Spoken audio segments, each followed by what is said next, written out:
Welcome, everyone. This is panel 3. Now is the time to advance recovery-ready workspaces.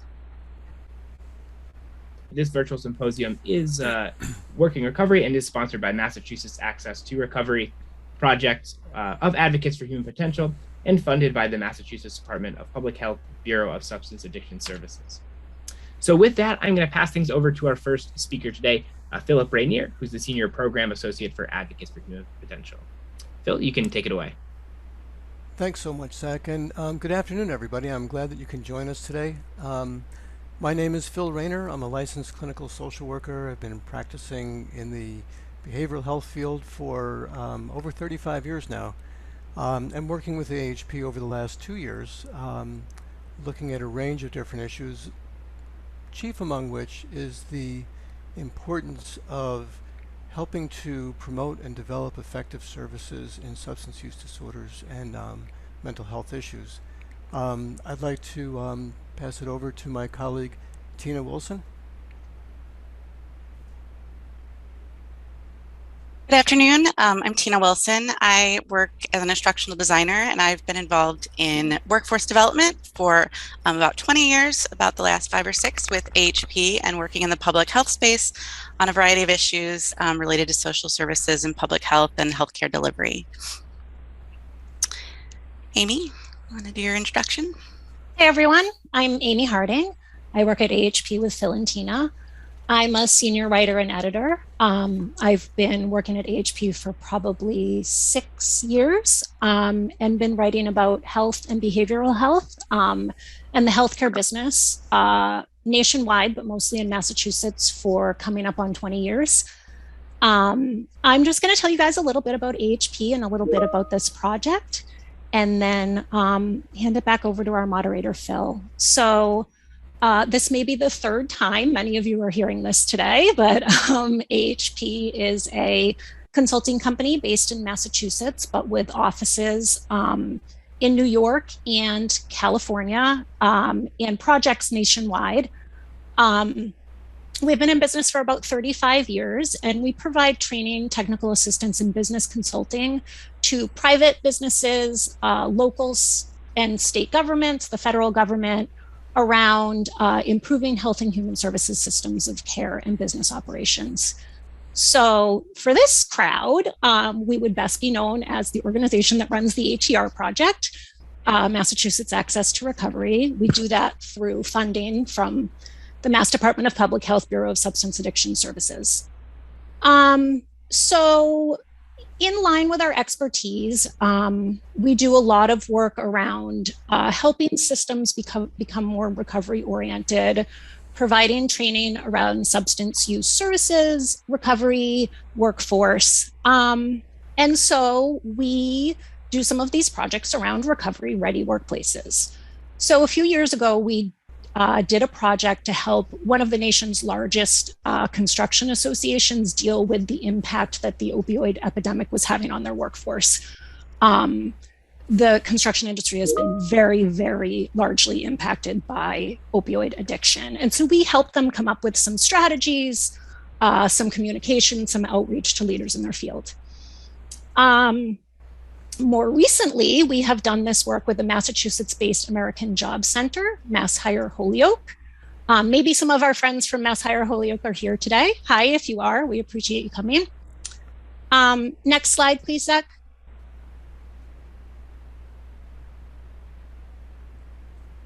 So what we did with Mass Hire Holyoke, they're a career center that supports the workforce and economic development needs of the business community and job seekers in Hampden County, Massachusetts. They're very, very committed to reentry and recovery among their community members and providing career services that support both businesses and individuals. So we worked with Mass Hire Holyoke with funding that they got from the Department of Labor 1 grant. That grant funding information is on the screen. They wanted some help from AHP to provide education and outreach to their community about encouraging businesses to become more recovery ready and more open and accepting to employing people in recovery and changing their policies and practices to support the people who are in recovery who are already part of their workforce. So the way that we did this is we put together some resources for them, like fact sheets, employee and employer handbooks, toolkits, a presentation, and possibly most importantly, a brochure that makes the business case for recovery ready. So ultimately to say to businesses, what's in this for you? And there's a lot in businesses, in it for businesses. So we're actually continuing our work with them this fall around some strategic planning and rollout and social marketing on the Recovery Ready initiative. Next slide, please, Zach. Thank you. So before we move forward, we just want to talk a little bit about language and what do we mean when we say recovery ready, right? So there's a couple of different terms that are used pretty interchangeably. Recovery ready workplace, recovery friendly workplace, recovery supportive workplace. Philosophically, they're really all the same. We tend to rely on the definition developed by the National Institute for Occupational Safety and Health, NIOSH, and that is that a recovery-ready workplace is a workplace that prevents exposure to workplace factors that could cause or perpetuate a substance use disorder, while also lowering barriers to seeking and receiving care and maintaining recovery while employed. We use the term recovery ready here at AHP because when President Biden's National Office of National Drug Control Policy released priorities for drug control policy in 2021, they used the term recovery ready. So that's really the leading term right now. But if you hear recovery friendly, if you hear recovery supportive, really, it's all around this philosophy of supporting people in their recovery. So now that I've sort of framed it up, I'm going to hand it back over to Phil and Tina to talk about the research supporting the importance of recovery-ready workplaces and some strategies to implement programs, policies, and practices. Thanks. So that's you, Phil. Thank you so much, Amy. I just want to check, do we have the poll coming up at this time? There we go.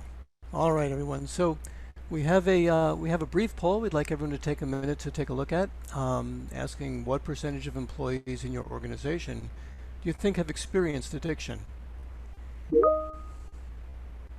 Oh, and I love it. We are getting a rapid response. So we're just going to give it a minute. We've got a lot of people, and so just give everyone a chance to get their responses in.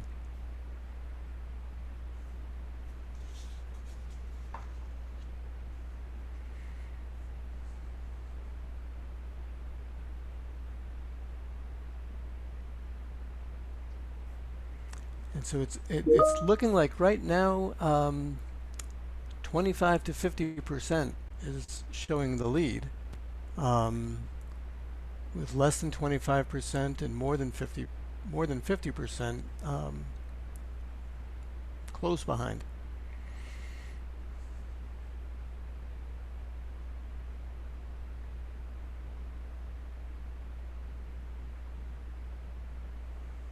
All right, so I'm going to end the poll. It looks like what we're showing is about 45% or 44% are saying that about 25 to 50% have been affected. 33% saying less than 25% are affected, and 23% saying more than 50% affected. And so there's not really a right answer. It's going to depend very much on a given organization. But we will start to look into some of the numbers that we see from the research in the field. Next slide, please.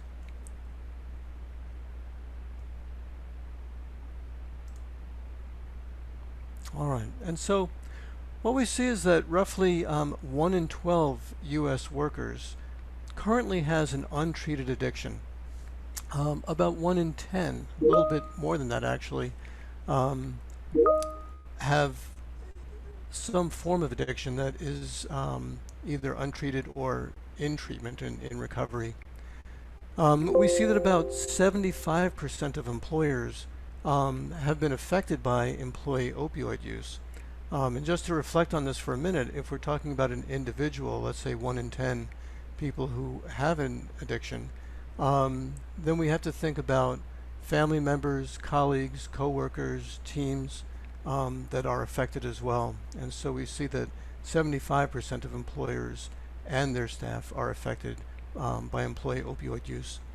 And we also see that roughly $700 billion in cost to the U.S. economy as of 2018.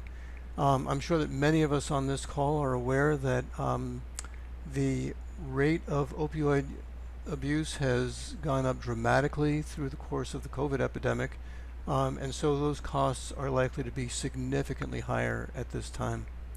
If we can go on to the next slide, please. Phil, there's been some comment in the chat that they're having a hard time hearing. Oh. Is it any better now? Are we seeing any improvement? Sorry about that. Phil, if you go on over to your mic icon where it says mute, if you just click that arrow to open up the settings, there should be an option to let you increase your volume as well.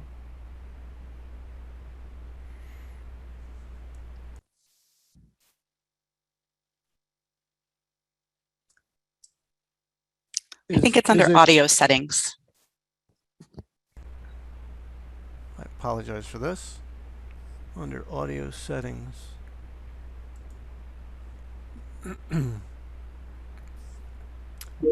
Yeah, I apologize. My microphone is set as loud as I can set it right now. Let me see if I can shift this.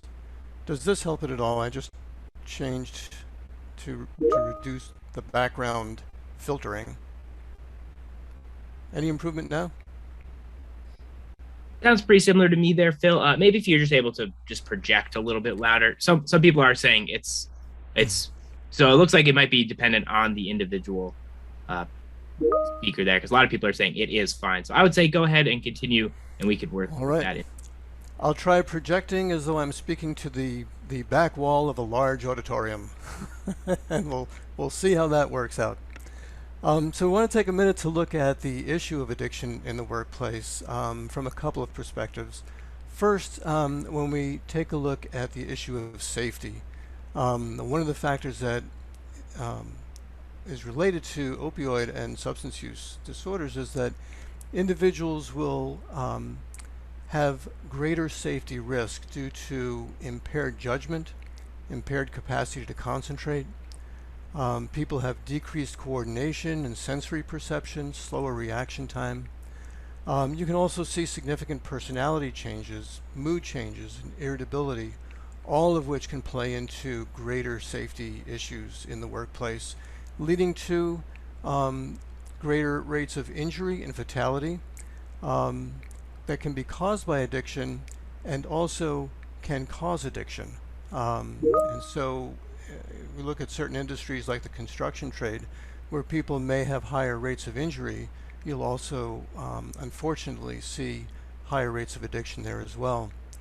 Another issue that's greatly affected in the workplace is productivity. For those people who have untreated addiction, we see significantly higher rates of absenteeism, significantly higher rates of unexplained tardiness, extended breaks, and deterioration in performance and quality of the work.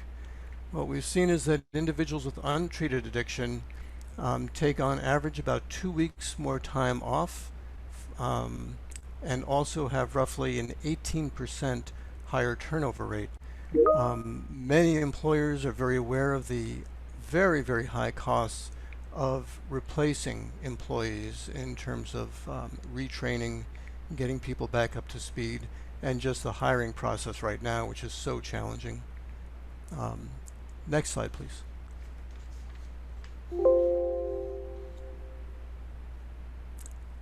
Next slide, please.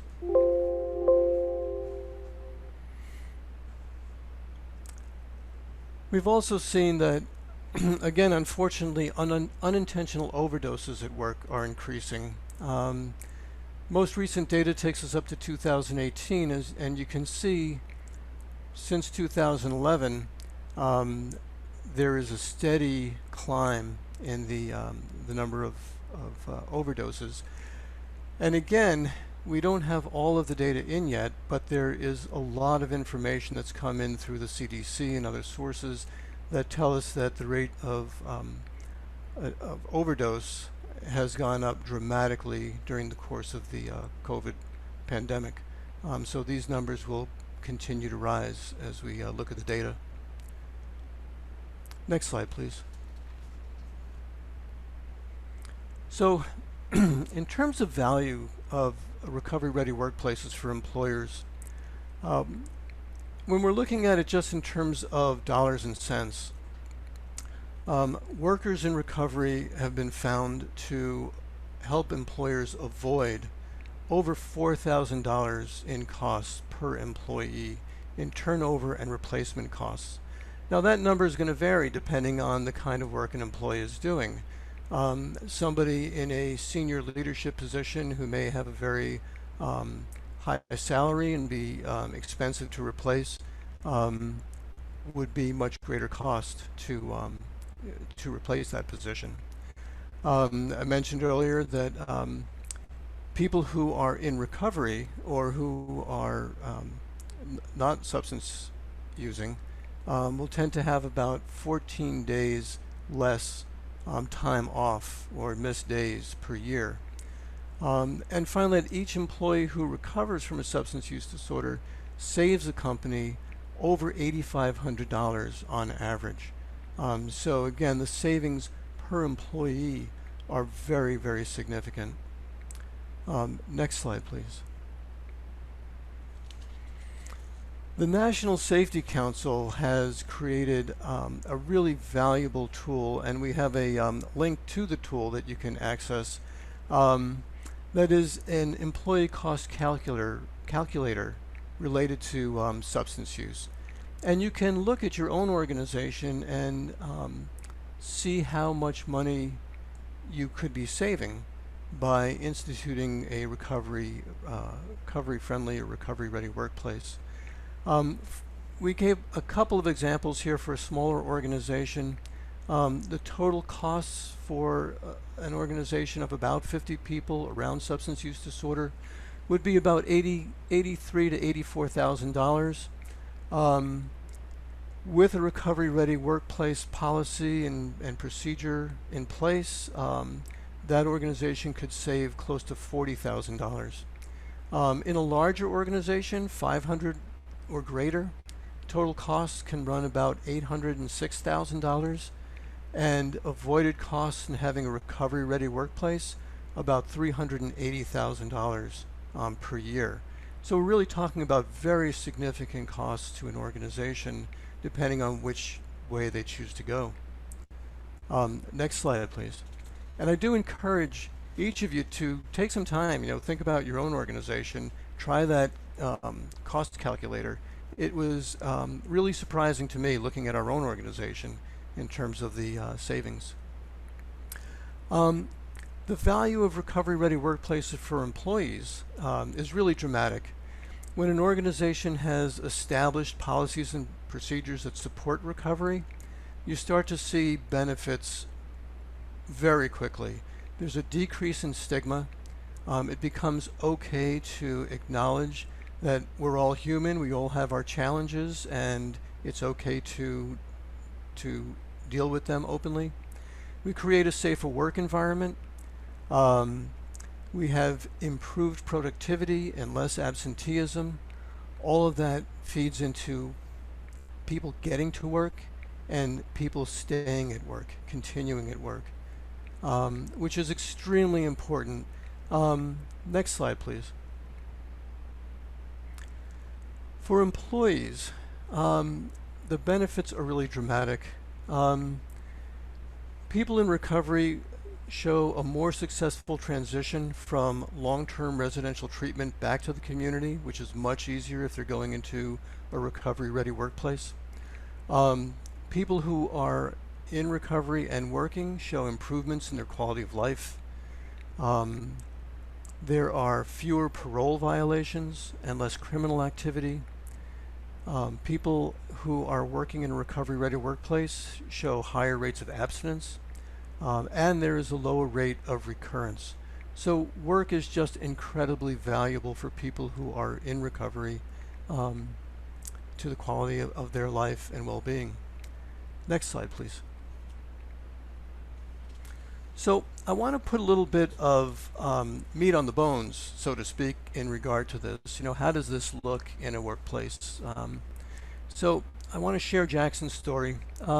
Jackson is a construction worker for a large builder. Jackson broke his ankle while carrying a heavy bucket at a job site. His surgery went well, but the pain medication that was prescribed for him got him hooked. His employer knew he wasn't right when he first tried to bring him back.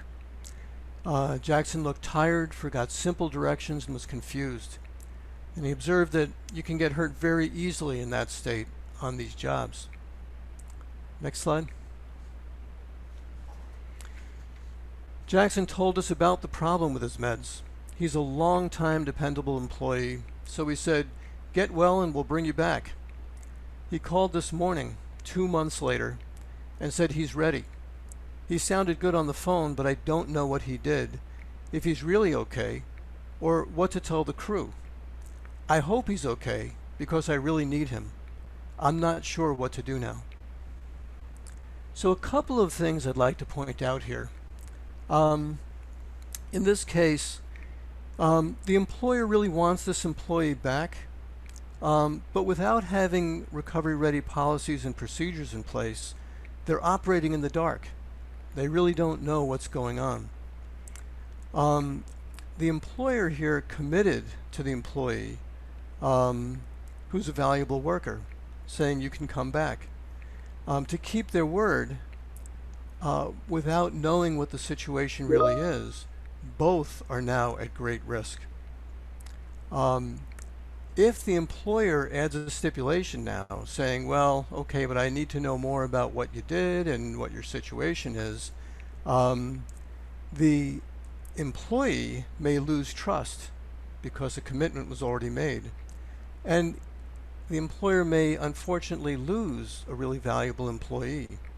So there's a disadvantage across the board for this employer not having a recovery-ready workplace.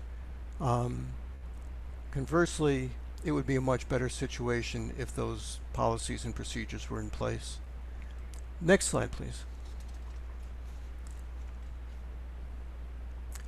We're going to introduce you to a gentleman named Daniel Riviere, who'll be talking a little bit about his company, where he instituted a recovery-ready workplace program. So let's go ahead and run the video.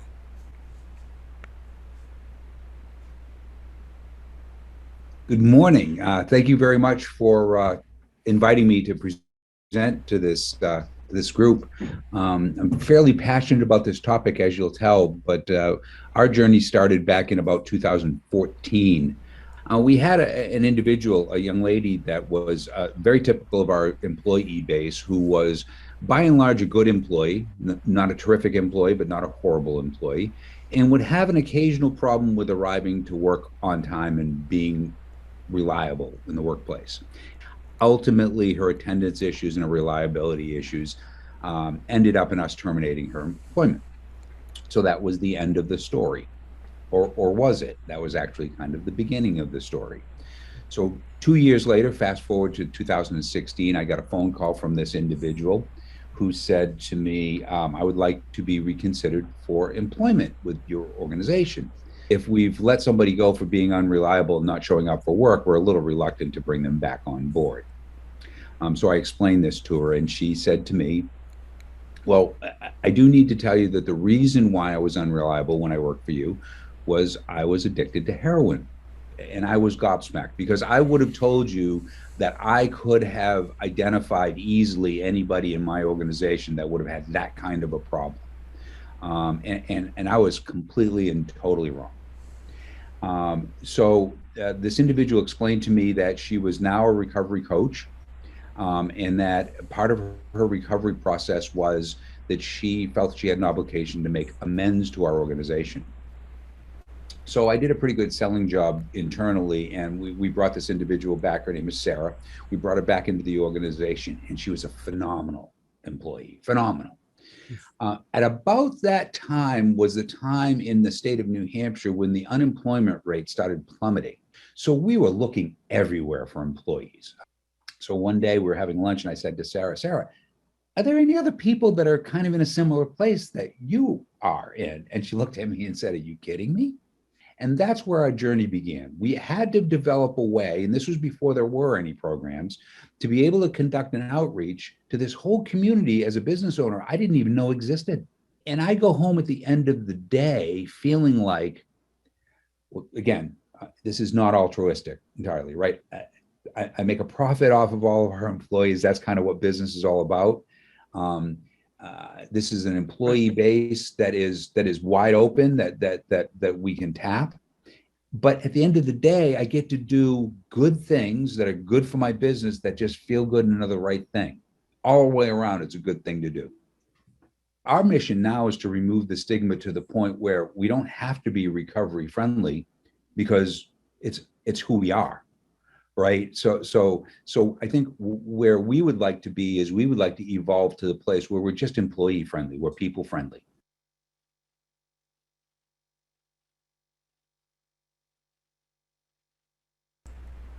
Great. Thank you so much. Now, I want to just point out a couple of things. One is that oftentimes employers do think they know who's having a problem and who isn't, and what kind of a problem they're having and what not. And very often that's just not the case. And I have heard this many times where employers are gobsmacked, to use Dana's term, to find out that somebody is having a problem, and often not recognize it until it's become a dramatic problem in the workplace, or they've lost an employee who's very valuable to them. I also want to point out Dana's observation that he's doing good business and he feels good about what his organization is doing right now. It's not an either or kind of scenario. Recovery ready work and workplaces are good for employers and employees. Everyone is benefiting. And I really appreciate his observation of moving toward the idea of a people-friendly workplace. The fact is that we all have our good days, we all have our bad days, we have our challenges, and when employees know that it's okay to be human in the workplace, they want to stay. They value that. I'd like to pass this over to my colleague Tina now, who'll talk a little bit more about the implementation of the Recovery Ready Workplace. And so we can go to the next slide, and I'll hand it off to Tina. Good afternoon, everyone. I've rarely been told I'm too quiet, but please let me know if you can't hear me. So I'm going to talk a little bit about the how that we can achieve this, win-win initiative, because that's what we really believe that Recovery Ready Workplace is, by talking about the levels of change that have to happen. And many of us think about the individual impacts of addiction and the need for a recovery ready workplace. And we've talked a little bit about that, but there's actually a bigger picture. And so just to spark a few thoughts about who's involved at the different levels, and that I would encourage you to think about in your own community and your own organization, to help figure out who to talk to and how to make partnerships and who might be impacted by this change. So the individual level is probably the most recognized level, in that you might have an employee who's struggling with addiction, but there's also people in recovery who are seeking work, and so hiring matters for them. And there are family members or partners that are employed at organizations who also have significant impacts on their day-to-day life and maybe their performance at work by being impacted by addiction. Next slide, Zach. So the next level is how your employees or coworkers are impacted. Managers may not know what to do if someone who they really like and who's been a great employee, all of a sudden their performance starts suffering. So they need to have policies and practices laid out for them. And on the flip side, employees might be dealing with supervisors or colleagues, and they don't know how to report it. They don't know if to report it. They don't want to get people in trouble per se. And having a plan and having open communication about this can help them figure out how to navigate these waters. Next slide, Zach. Then there's the employers who, we're really talking about today. But even within a business, there are different roles. You might be speaking to business owners or leadership who have seen performance suffer, the bottom line impacted through the issues that Phil touched on before, such as absenteeism. And then there's recruiters who can't find enough workers for their company. Like Dana mentioned, Dana was having a really difficult time finding enough employees. And that's what led him to, consider different approaches. And then there's human resources leaders who are trying to manage the risk, the liability issues. Benefits are fundamental part of recovery ready workplaces. And so within each organization, you might have different audiences to speak to and different ways to connect with them. Next slide. And since we're talking about focusing on employers today, we're going to dive a little bit into this level and talk about what are the elements and how do we actually make this happen.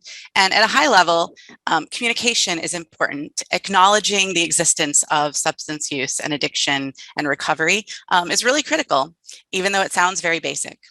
And then there's education. There are many different ways to educate employees on how to communicate about addiction to their colleagues and what's appropriate and what helps decrease stigma. And then there's the policies and practices, which we'll spend a little more time on digging into in the next slide.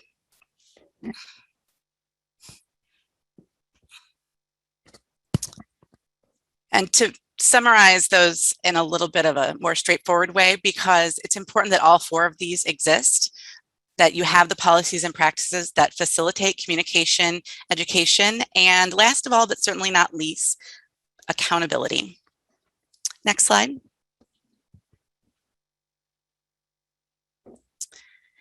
So let's talk about the policy and practice. This is really the nuts and bolts that a leader or HR leader could shift in their organization.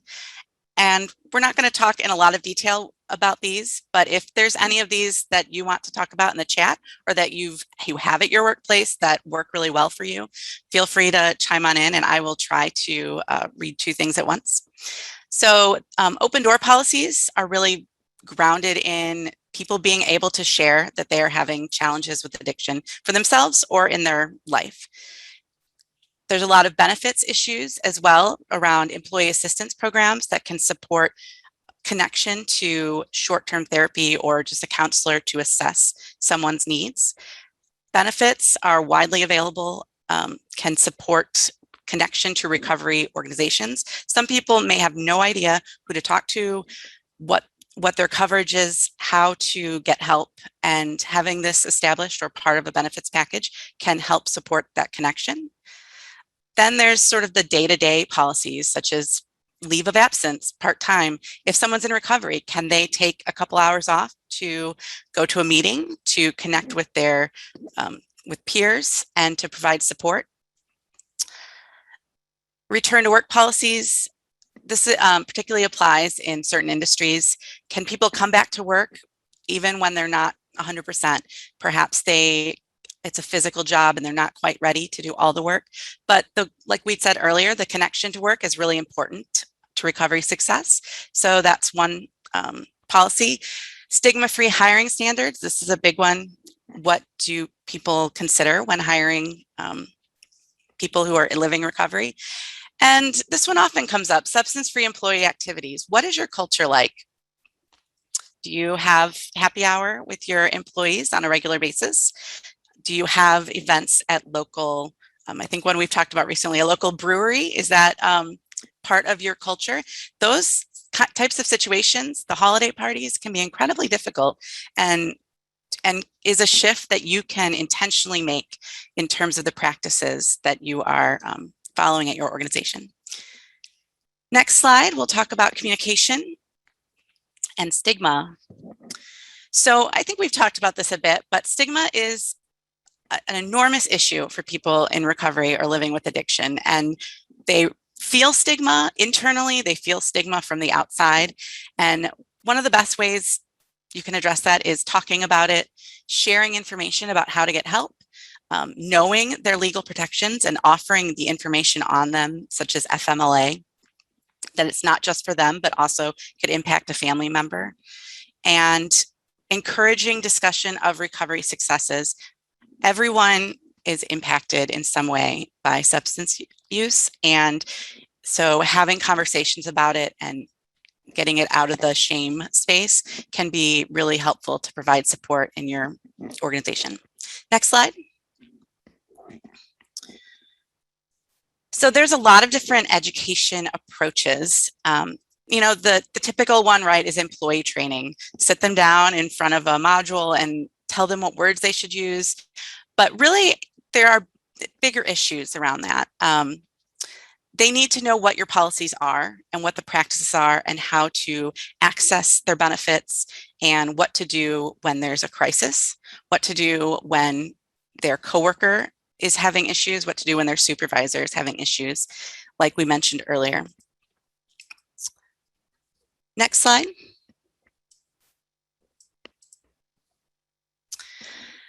Accountability is definitely not the least, but I think it's probably the most overlooked issue, because in order to really effectively implement any new program or practice, you need to have a plan. And that plan needs to involve your assessment of where you work and what you do and what it's like there, and figure out what goals you need to set to change the culture. And I guess most importantly, monitor it. And when it's not working or when something's not working, figure out a way to change it. One way you might do that is to actually train and assign a recovery support person, make it part of someone's job, and give them the time to actually track performance and determine how to improve, how to implement the program in your workplace. Next slide. And then there's the big picture of the community, which is the trickle up effect. That's what we're trying to do here. Partnerships are invaluable with community members and leaders.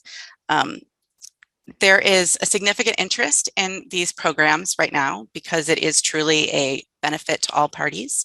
And so connecting with legislators, local leaders, city council, rolling them out at that level can help provide support and build success and dialogue around the program. And then education and reentry services require partnerships and connections with other agencies that are involved in this work in your community.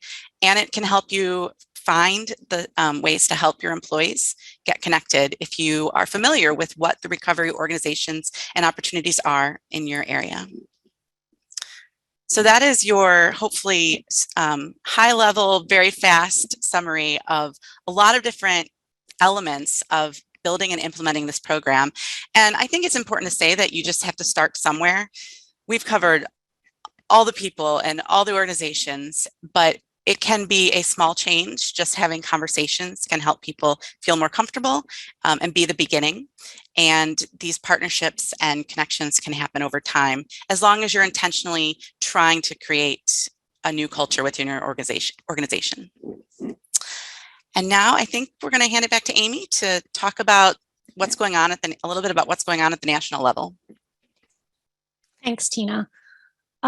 So the question is, why now? Why did we have this session at the symposium? Why are we talking about this? And we really feel that the country is primed to really move forward at a national level in implementing and encouraging recovery-ready workplace programs. This has been happening on a smaller scale nationwide for quite some time. There are a number of states. Some of them are starred on this map. If you are in a state that has a recovery ready program and you're not starred on the map, our apologies.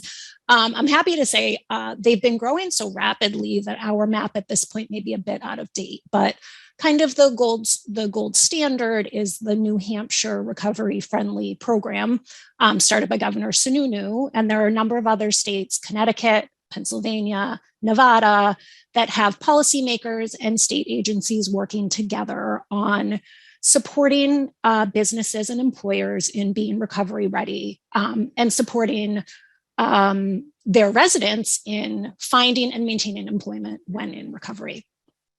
There are some other sort of smaller organizations, private industry. I saw one of our commenters was from Boston Medical Center. Boston Medical Center runs the Graken Center for Addiction that has amazing resources on being recovery ready, tools, policies, et cetera.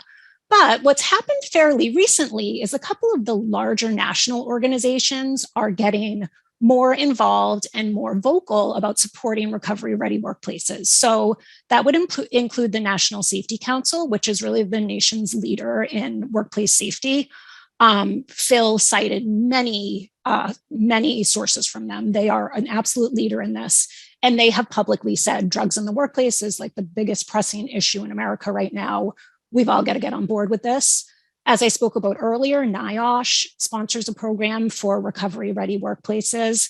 And then the most exciting thing that happened for all of us this year was that when the Office of National Drug Control Policy, which is a White House office, released President Biden's top drug control policy priorities for his first year in office, recovery-ready workplaces was one of them. So now is really the time that if you're thinking about this, if you're part of a community coalition, if you're part of a provider, or you're part of a state-based organization, if you're a business, there's enough energy behind this that this is really the time that these things can actually happen. Oh, I see somebody saying you need a purple star in Tennessee. Thank you. We will add your star to Tennessee. At this point, I'm going to hand it back over to Phil, our moderator, to sort of lead a conversation about what your questions are, what you feel like you need to get going, so that we can all continue to advance recovery-ready workplaces.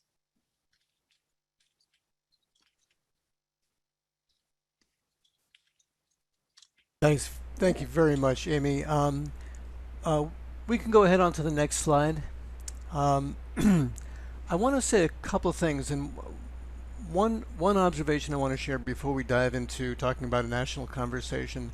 When Tina was talking a little bit earlier about the community, I just wanted to mention that part of the conversation that we had with Dana that we didn't have an opportunity to share with you today was his observations about how much more connected he became as a business owner and an employer with his community, along with the treatment provider, drug courts, the service system, and how much more positive a view of his organization developed as a consequence of having become recovery ready. And so at one level, when we're talking about community, I just wanted to highlight that for the benefit in the local community. Then in the national community, absolutely, this is the time for that national conversation.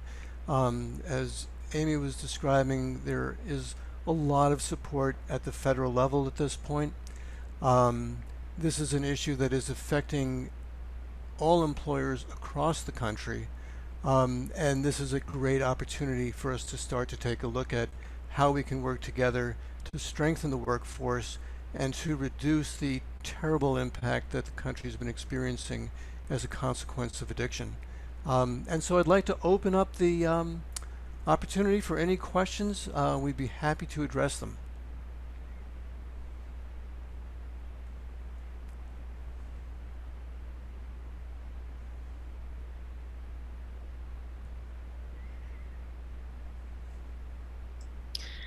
It looks like we're also going to have to add Colorado, Amy, to our All right. Right. Thank you, Tennessee and Colorado. As And we I said, just wanted, yeah, it's going national, so quickly yes. that we didn't even get you on our map. Some people are asking about if there's some pre-existing resources out there. The short answer is yes. Some of the states that we named New Hampshire, Connecticut, Pennsylvania make their toolkits and their resources publicly available. Oh, and Missouri, please. So I think that you can search those online. I obviously AHP would be happy to help anybody who would like some additional help beyond what you can find online. You'll get our contact information later in the presentation, but if you look up, I put a link in the Q&A to a sort of database of state programs that will help you find some other resources that already exist. Thank you. And I just want to share, Lisa Simberg raised a question earlier. I'm just curious if any of the presenters has anything to say about how the legalization for adult use of marijuana has impacted workplaces in Massachusetts. I'm in New Jersey, which has recently legalized adult use of marijuana, but has not implemented sales yet. I can speak to this to a certain degree. It's raised some real challenges in the workplace. One issue being that marijuana stays in the body for a long time after use, and so in workplaces that do urine drug screens, people can test positive even if they have not been using, and so a person may be showing up to work and not be in any way intoxicated and test positive. And so it can put employers and employees in a very, very difficult situation. Then there is the other concern that a person may go out at lunch. You know, I'm in New York, so in New York State now, people can smoke anywhere that it is legal to smoke tobacco. And so if somebody went out for a lunch break and they were eating at an outdoor cafe and had some marijuana over the course of their lunch break, came back to their workplace, they may not be as able to perform their tasks as responsibly as they had been. So I think there are a number of difficult issues that come up around the legalization of marijuana, but I also would open it up to other panelists. I can say that I live in Illinois and it is legal here. And the tricky space here is that there's an anti-discrimination law against use in non-work hours. However, you are able to refuse to hire or allow people in the workplace based on a positive test. So it's a very gray area as to what that discrimination actually means, that I think is going to be sorted out in the courts over the next several years.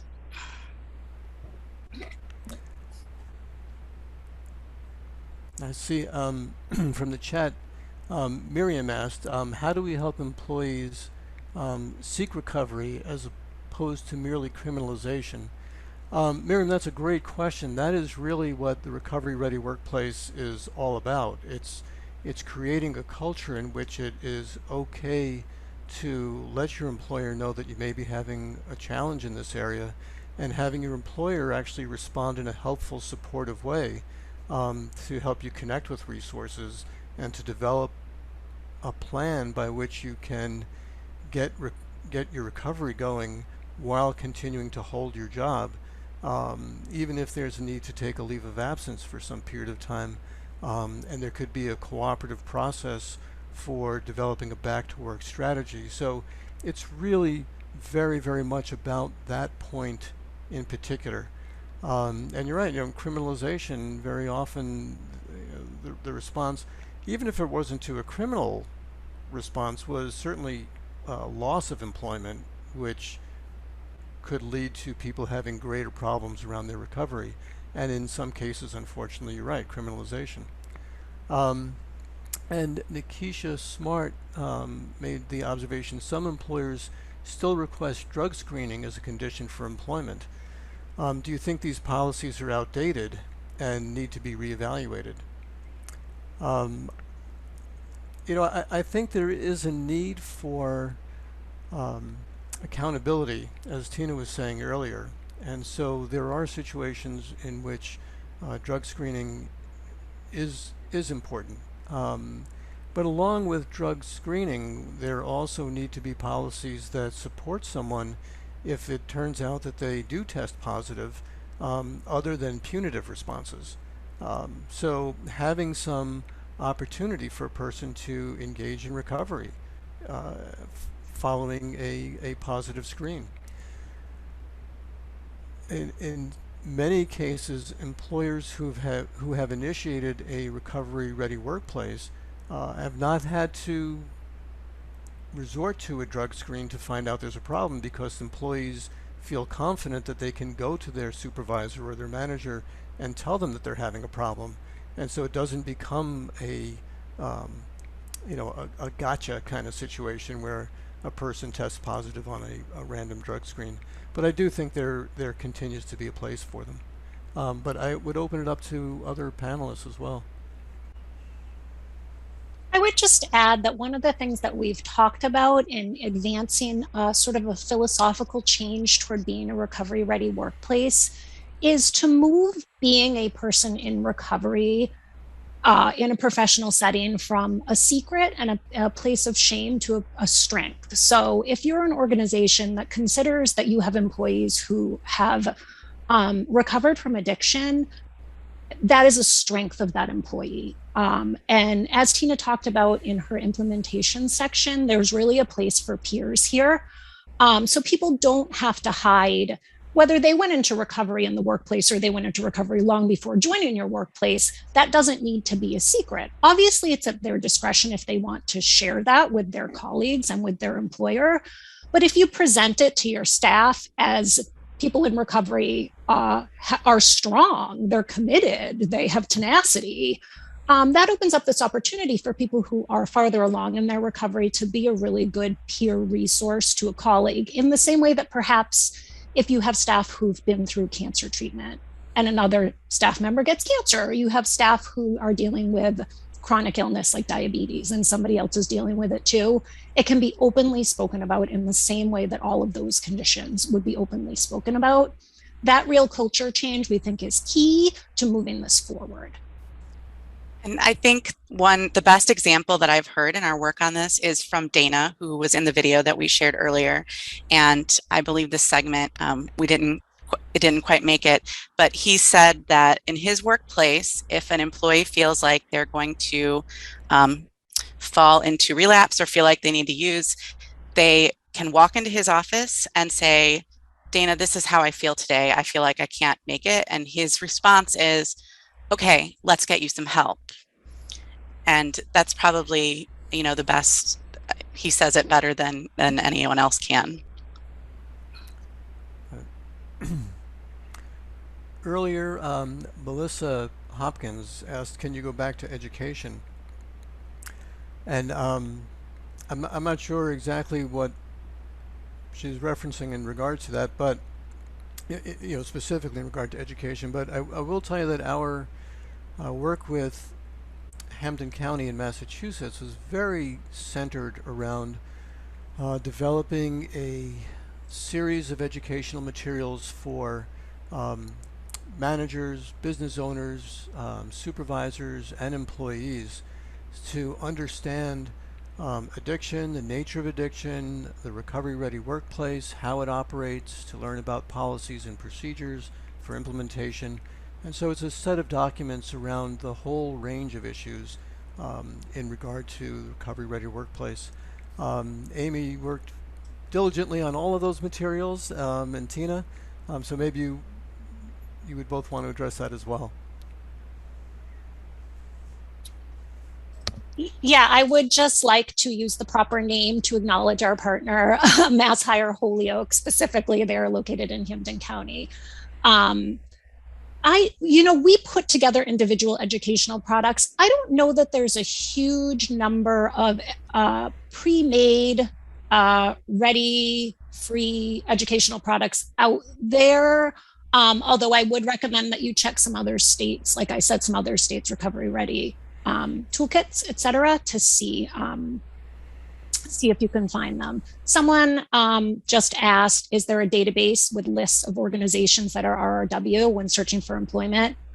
I think that New Hampshire maintains that as part of their Recovery Ready program, but there certainly is not at a national level.